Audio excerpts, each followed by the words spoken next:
तो भाई साकोमाटो के दूसरे एपिसोड में हम देखते हैं कि शिन, जो एक टाइम पर जबरदस्त हिटमैन था, अब साकोमाटो की दुकान को बहुत बढ़िया तरीके से संभाल रहा है और वो साकोमाटो की तारीफों के पुल बांध रहा होता है, क्योंकि इससे पहले उसने साकोमाटो के साथ इतनी करीबी फाइट कभी नहीं देखी थी। और बातों बातों में शिन ये बोल देता है कि आपने लगभग उस दिन सबको ही मार डाला था।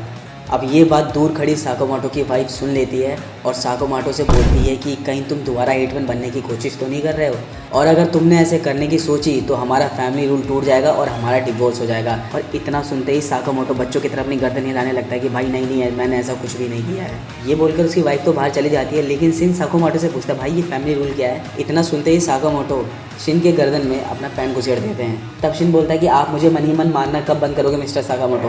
और फिर सीन शिफ्ट होकर जाता है चाइना टाउन के एक मार्केट में, जहाँ पर साकोमाटो और शिन दुकान का कुछ सामान लेने आए थे और साकोमाटो एक दुकान से डिवाइन बीन बन लेता है अपनी फैमिली के लिए। ये देखकर शिन बहुत इमोशनल हो जाता है और वो ये सोचता है कि साकोमाटो कितनी परवाह करते हैं अपनी फैमिली की। और शिन बातों ही बातों में साकोमाटो से उसकी फैमिली रूल के बारे में पूछता है, लेकिन साकोमाटो उसे बताने के लिए मना कर देता है। फिर शिन सोचता है कि आप बताओ या ना बताओ, ये तो मैं पता लगा के रहूँगा कि वो फैमिली रूल है क्या। अब वो रास्ते में चल रहे होते कि ऊपर की बिल्डिंग से एक लड़की छलांग लगाकर साकोमाटो के ऊपर गिर जाती है।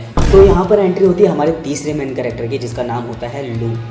ये लड़की एक चाइनीज़ मार्शल आर्टिस्ट होती है जो अपने परिवार का बदला लेना चाहती है कुछ गुंडों से, और उन्हीं गुंडों से बचते हुए वो साकोमाटो के ऊपर गिरती है, जिससे साकोमाटो का डिवाइन बन खराब हो जाता है। डिवाइन बन खराब होने की वजह से शिन बहुत गुस्सा हो जाता है और वो उस लड़की के पास जाता है उस पैसे की वसूली करने के लिए।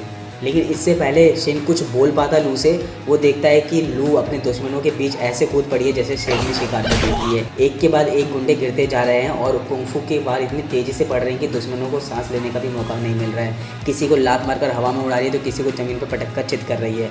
चारों तरफ बस मारधाड़ और तबाही का मंजर है। लू का गुस्सा और उसके मुँह दोनों ही जानलेवा दिखते हैं भाई, और ये सब देख कर शिन की सिट्टी पिट्टी गुल हो जाती है। लेकिन दो गुंडे मिलकर लू को पकड़ लेते हैं और जैसे ही उसके ऊपर चाकू से वार करने जाते हैं, तभी साकोमाटो एक किचन के टूल से उस हथियार के 2 टुकड़े कर देते हैं और शिन पीछे से उस दूसरे टकलू पर बॉक्स से वार कर देता है। तभी वहाँ पिटने वाले गुंडों के दूसरे साथी भी आ जाते हैं और उनको ऐसा लगता है कि लू, साकोमाटो और शिन ये तीनों एक गैंग के मेंबर हैं और वो सब मिलकर इन तीनों पर अटैक करने लगते हैं और ये अपनी जान बचाने के लिए लू को अपने कंधे पर डाल के भागने लगते हैं। लू जो अभी अभी मौत के मुँह से निकली है भाई, उसकी सांसें तेज़ी से चल रही है, लेकिन दिमाग में एक सवाल घूम रहा है और वो बार बार यही पूछ रही है कि भाई तुम लोग हो कौन और मुझे बचा क्यों रहे हो। तभी शिन बोलता है भाई एक बहुत लंबी कहानी है, बाद में बताता हूँ। और फिर तीनों अंधेरे में कहीं गायब हो जाते हैं। फिर अगले सीन में ये दिखाया जाता है कि जो गुंडे उस लड़की का पीछा कर रहे होते हैं वो अपने बॉस के सामने माफ़ी मांग रहे होते हैं और कहता है कि उस लड़की के साथ 2 आदमी और थे जो उसकी जान बचा रहे थे। उसका बॉस ये सब सुनकर गुस्से से लाल पीला हो जाता है और बोलता है हमने उसकी पूरी फैमिली को ख़त्म कर दिया और तुमसे उस लड़की को नहीं मारा जा रहा है, लगता है ये काम तुमसे नहीं होगा, मुझे ये काम किसी और को देना पड़ेगा। इतना कह के भाई वो कह देता है मार डालो इसे। और तब भाई एक ऐसा सीन आता है जिसमें एक बंदा पीछे से उसकी गर्दन अलग कर देता है। भाई इसे देखकर एकदम बाहुबली मूवी की याद आ जाती है। फिर लू को मारने की सुपारी 2 सीरियस किलर को दी जाती है, जिसका नाम माचो और सोनी होता है, और बोलता है मुझे किसी भी कीमत पे उस लड़की के पास जो चाबी है वो चाहिए, जिससे मैं ब्लैक मार्केट में राज कर सकूं। बाकी रास्ते में जो भी आए उसको साफ कर देना। और यहाँ लू साकोमाटो और शिन को बताती है कि वो एक मशहूर लू फैमिली से है जो बहुत बड़े माफिया हैं, और वो बताती है कि वो गुंडे उसकी चाबी के लिए उसका पीछा कर रहे हैं। और शिन बोलता है दे दो भाई उसको चाबी, क्यों उसकी वजह से मौत को दावत दे रही हो तुम। और लू यहाँ इमोशनल हो जाती है और बोलती है कि मेरे पेरेंट्स ने इस चाबी की हिफाजत की है अपनी जान देकर, और अब ये मेरी जिम्मेदारी है कि मैं इसकी हिफाजत करूँ। अगर ये चाबी मैं उनको दे देती हूँ तो मैं ऊपर जाकर उनको क्या मुंह दिखाऊंगी। और इतनी बात बोलकर लू उन दोनों से विदा ले रही होती है। तभी साकोमाटो लू से पूछते हैं कि क्या तुम्हें मीट बन बनाना आता है। लड़की बोलती है हाँ थोड़ा बहुत तो बना लेती हूँ, मेरे डैडी ने मुझे सिखाया था। तब साकोमाटो बोलते हैं कि हमें इस लड़की को बचाना होगा, बदले में ये हमारे लिए मीट बन बनाएगी। लेकिन शिन मना करते हुए बोलता है कि इस लड़की का दिमाग पूरी तरीके से हिला हुआ है, ये हमारी दुकान के लिए सही नहीं होगी। तभी वहाँ पर दोनों कातिल आ जाते हैं और साकोमाटो को एक लात मारकर दूर फेंक देते हैं। शिन लू से पूछता है ये दोनों कौन है। तब लू बताती है कि ये दोनों एक सीरियल हिटमैन है, सोनी और माचा। ये थोड़े से पैसे के लिए किसी को भी जान से मार देते हैं और मारने के बाद उस बंदे का स्केच बनाते हैं। तभी बाचो बोलता है अरे कितनी अच्छी बात है, हम कितना फेमस हो रहे हैं। लेकिन सोनी ये बोलकर उसका मुंह बंद करवा देता है कि एक हिटमैन का पहचान में आना बहुत बुरी बात है। फिर तुरंत शिन सोनी पर अटैक करता है, लेकिन सोनी उस अटैक को डॉज कर लेता है। और तभी पीछे से बाचो अपनी तलवार से जैसे ही लू पर अटैक करने वाला होता है, वैसे ही साकोमाटो आ जाते हैं और एक मुक्के में ही बाचों को दिन में तारे दिखा देते हैं। भाई ये पंच इतना ज़बरदस्त होता है कि छत टूट जाती है और सभी लोग नीचे क्लाउड किचन में गिर जाते हैं। ये बात माचो को बिल्कुल भी डाइजेस्ट नहीं होती है, इसलिए वो बहाना मारता है कि लगता है छत कमज़ोर थी इसलिए टूट गई। लेकिन सोनी समझ जाता है कि ये बंदा बहुत ही ताकतवर है और समझे भी क्यों ना भाई, एक ही पंच में छत तोड़ दी। लेकिन भाई जैसे ही छत टूटती है लू का चेहरा देखने लायक होता है। तब ये दोनों कातिल लू को धमकाते हैं कि चाबी मुझे दे दो वरना तुम्हें जान से ख़त्म कर दूंगा। लेकिन लू ये चाबी देने से मना कर देती है। तब ये दोनों बताते हैं कि तुम्हें भी मैं वैसे ही मारूंगा जैसे मैंने तुम्हारे माँ बाप को मारा था। इतना सुनकर लू गुस्से से पागल हो जाती है और उन पर अटैक करने जाती है, लेकिन साकोमाटो उसे पकड़ के पीछे फेंक देते हैं। और तब शिन बोलता है कि अगर इस तरह की बेवकूफ़ी दिखाओगे तो ये लोग तुम्हें आराम से मार डालेंगे। तभी सोनी अपने वेपन से लू पर अटैक कर देता है, लेकिन साकोमाटो उसे डॉज कर लेते हैं जिससे उनके हाथ से खून निकलने लगता है। लू ये सब देखकर समझ नहीं पा रही होती कि आखिर साकोमाटो उसे क्यों बचा रहे हैं, और वो ये आखिरकार साकोमाटो से पूछ ही लेती कि आप लोग मुझे क्यों बचा रहे हो। फिर एक फ्लैशबैक का सीन दिखाया जाता है जहाँ पे साकोमाटो की वाइफ उसका इंतज़ार कर रही होती है। तभी साकोमाटो आता है एक गिफ्ट लेकर, लेकिन उसके चेहरे पे खून लगा होता है। ये देखकर साकोमाटो की वाइफ कहती है कि तुम लग रहा है फिर से आज किसी को मार के आए हो। उस पर साकोमाटो बोलता है कि हाँ ये मेरा काम है, अगर मैं ये काम नहीं करूँगा तो मुझे पैसे नहीं मिलेंगे और मैं गिफ्ट वगैरह भी नहीं खरीद सकता। इतना सुनते ही उसकी वाइफ छत पे से नीचे कूद जाती है और उसको बचाने के लिए साकोमाटो भी कूद जाते हैं, लेकिन दोनों आखिरकार बच जाते हैं क्योंकि नीचे बर्फ़ थी। यहाँ पर साकोमाटो की वाइफ उसे समझाती है और बोलती है देखो तुम मुझे प्यार करते थे इसलिए तुम मुझे बचाने के लिए मेरे पीछे कूद पड़े, वैसे ही तुम जिसे मारते हो उसे भी कोई ना कोई प्यार करता होगा और इसीलिए आज से तुम ये सारे काम छोड़ दो।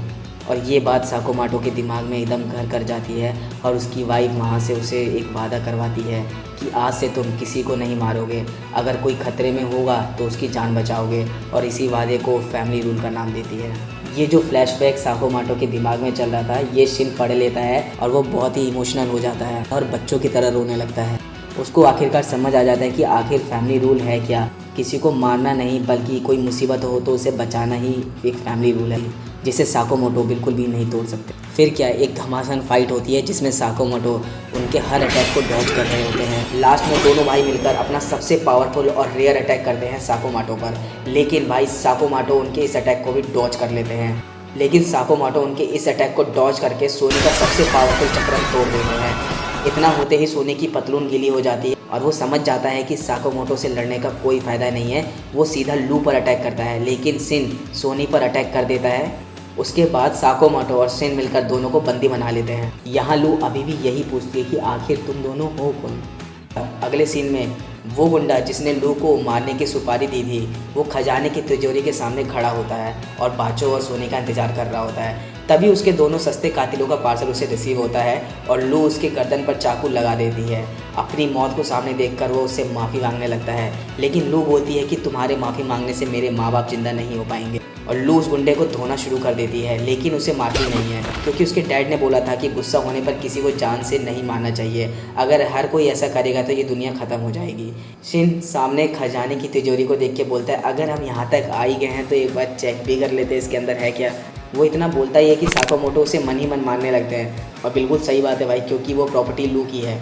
लू चाहे तो खोले, लू चाहे तो ना खोले। साकोमाटो लू से बोलते हैं कि ऐसा करने की कोई ज़रूरत नहीं है। फिर लू उस खजाने का गेट खोल देती है जिसमें बेशुमार दौलत और महंगी चीज़ें होती हैं, जिसकी ब्लैक मार्केट में बहुत डिमांड होती है और बहुत कीमत होती है। वहाँ एक किताब रखी होती है जिसमें लिखा होता है कि लू के हर जनरेशन से कोई भी यहाँ एक बेशकीमती चीज़ रखेगा, और लू को लगता है कि उसके पिता ने भी कुछ ना कुछ यहाँ पर छोड़ा होगा और वो उसे ढूंढने लगती है। और लू के फादर ने एक तरह का ड्रिंक रखा होता है लू के लिए। लू ये ड्रिंक साकामोटो और शिन के साथ शेयर करने का ऑफर करती है। वो ऐसा इसलिए करती है कि उन दोनों ने उसकी जान बचाई थी और ऐसा करके वो उन दोनों को थैंक यू बोलना चाहती थी। शिन सरकास्टिक वे में बोलता है उम्मीद करता हूँ कि इसका स्वाद अच्छा हो। फिर वो तीनों चखने के साथ उस ड्रिंक को एंजॉय करते हैं। दरअसल ये चखना वही डिवाइन मीट बन होता है जिसका थोपड़ा लू ने ख़राब कर दिया था, लेकिन उसके बाद भी इसका टेस्ट वैसा के वैसा ही था। और आखिर में तीनों उस मोमेंट को एंजॉय करते हैं और ये एपिसोड यहीं ख़त्म हो जाता है। और अब मुझे बताओ भाई लोगों, आपको ये एपिसोड कैसा लगा? अगर आपको एपिसोड अच्छा लगा तो चैनल को सब्सक्राइब कीजिए, वीडियो को लाइक कीजिए और साथ ही साथ अपना प्यार कमेंट में बरसाते रहिए और जितना ज़्यादा हो शेयर कीजिए और मुझे बताते रहिए कि आगे मैं किस तरह की वीडियोज़ बनाऊँ जो आपको पसंद आए। तब तक के लिए बाय और मिलते हैं नेक्स्ट वीडियो में।